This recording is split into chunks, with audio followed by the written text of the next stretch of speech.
Then, after post-processing, we get this 17-segment model.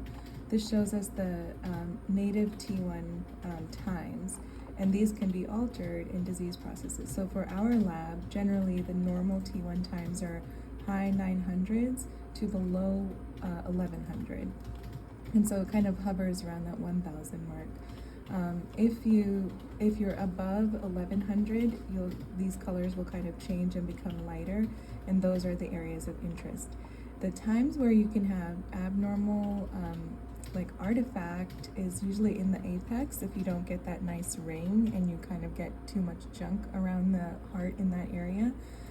A lot of times the apex can be miscalculated. The problem is you don't know this until post-processing. So you can't tell right away unless it's like an obvious blotch or an obvious streak along the heart that this is going to be abnormal when you do the study. So each one of these rings represent one of those slices? Yes, Okay, I exactly. got it. So this is that basal slice, Okay. this is that mid slice with the papillary, Mhm. and this is the apex. Okay.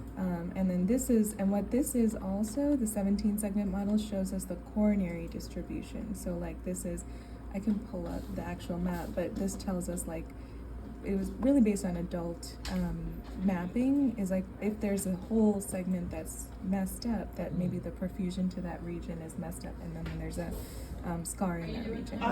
But we use it kind of as just a map to show, okay, there's edema in segment 1 and 2 because these segments all have numbers and labels. So it's easier for us to report which is affected by using this model.